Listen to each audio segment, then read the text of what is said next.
Ito guys, oh. 2 years old pa guys.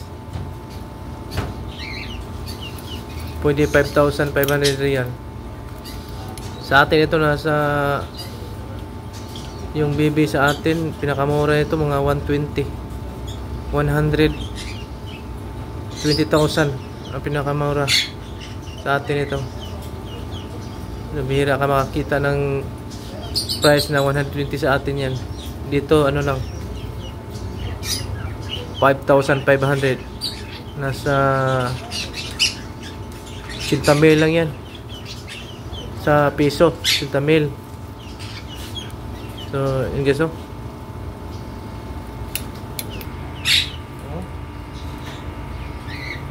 Pero meron pang mas mahal nito guys, yung Haishin Macau. Nasa 800 to 1 million peso sa atin. Oh, bait niya guys.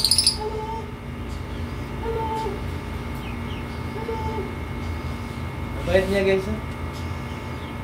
Sana magkaroon ako ng ibon na ganito guys. Bait pa naman. 5,500 riyal guys. Sana benefits ko sa Bin Laden. Bili ko ito 7,000 riyal. Bili ko ito guys.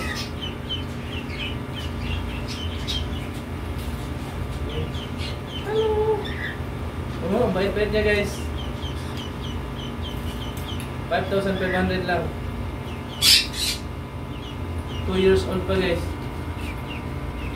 Persian cat. Nasa 200 riyal lang dito guys. Oh, ganda ng balahibo.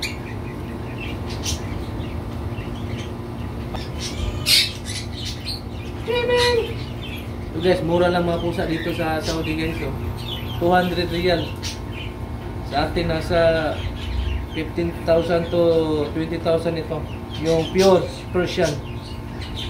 Pero nag-search ako guys na ngayong 2024 nasa 3,000 to 5,000 dollar pa rin dito sa Amerika. Presyo ng Persian cat.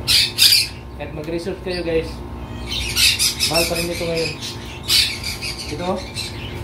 Ito. Yung Persian cat guys. Dito naman guys yung ano, yung American tawag na po sa natin guys. Nalimutan ko. Mas mura lang ito sa Persian. Yung maitim dito sa mukha. Oh, bait. Bait lang ano guys. 200 riyal lang guys. Bago ako magbakasyon guys, bibili ako nito dalawa. 200 riyal. May pusa ako sa Pilipinas pag uwi. Simple lang ito guys ha. Ano to, passport lang, medical. Yun, at saka permit dito sa Saudi. Department of Agriculture ng Saudi. Punta ka lang doon. Dalhin mo yung pusa. Dalhin mo itong pusa. Tapos pa-register mo. Tapos kuha ka ng pa-medical mo to.